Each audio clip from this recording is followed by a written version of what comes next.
Call of Duty has come a long way since its World War II days.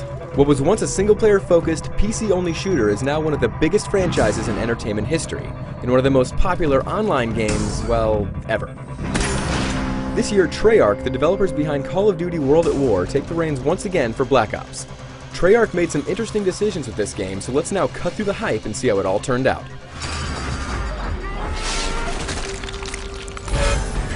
Where are you from? Just be cool. Talking to you! As expected of a COD game, the presentation is phenomenal. The single-player campaign looks good, plays smoothly, and has great sound design, especially when it comes to the fantastic voice acting of Sam Worthington, Ed Harris, and Gary Oldman. However, the real surprise has to do with the story. Without giving away too much, you start the game as Alex Mason, a captured soldier who's being interrogated for information he can't remember. Throughout the interrogation, you play flashback sequences that span a number of different time periods and characters. Our very way of life is at risk. It's a very unique premise, and in my opinion, it's the best storyline of the series. However, not everything is as polished as it could be. Although pretty rare, I did encounter one game-ending bug and some graphical glitches. On the plus side, Black Ops' new theater mode is great. Much like in Halo, you can save multiplayer replays, mess with the camera angles, and share them with your friends. It has a very nice interface and is a solid addition to the game.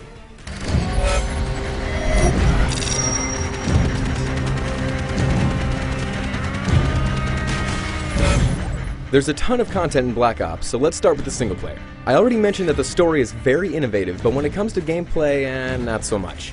This is the same Call of Duty that you know and love, and that's starting to become a bit of a problem. Both enemies and comrades are still pretty dumb. They don't really react to situations well and often just stand around when their friends are getting capped. However, the biggest problem is that this game feels like a Michael Bay movie on steroids, or Season 6 of 24 if you know it. People are yelling and screaming at you continuously, things constantly explode, and it just becomes a little numbing after a while.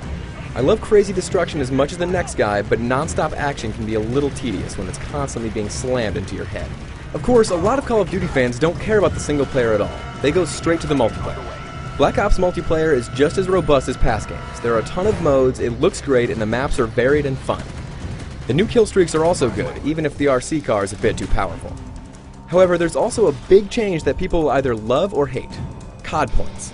In Modern Warfare, players unlocked weapons, equipment, perks, and modes by gaining levels. Gaining levels in Black Ops still unlocks different modes, but all the other stuff must be bought with those points. This changes the game drastically. Leveling is no longer as important as before, and you have to be much more careful with the equipment you buy. There are no refunds. Once you get something, you are committed to it.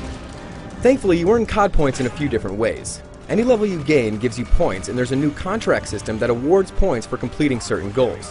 However, if you want a ton of points, wager matches are where it's at. Do well and get a massive amount of points. Do poorly and you may lose a ton. While this is very fun and there are a lot of different gambling options, they could have expanded this even more.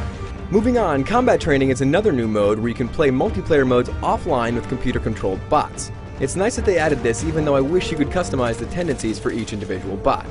Last but certainly not least, there's Zombie Mode, a fun 4-player co-op mode that you can play online or split screen.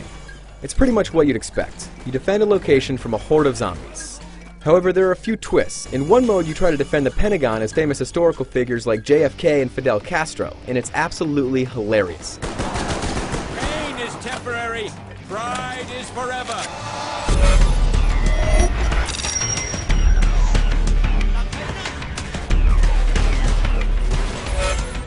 Call of Duty Black Ops is a massive game.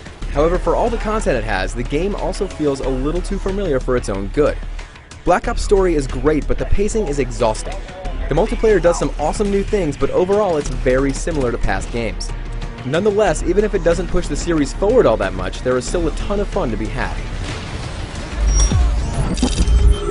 Call of Duty fans should definitely take a look. For more on Black Ops, shoot on over to IGN.com.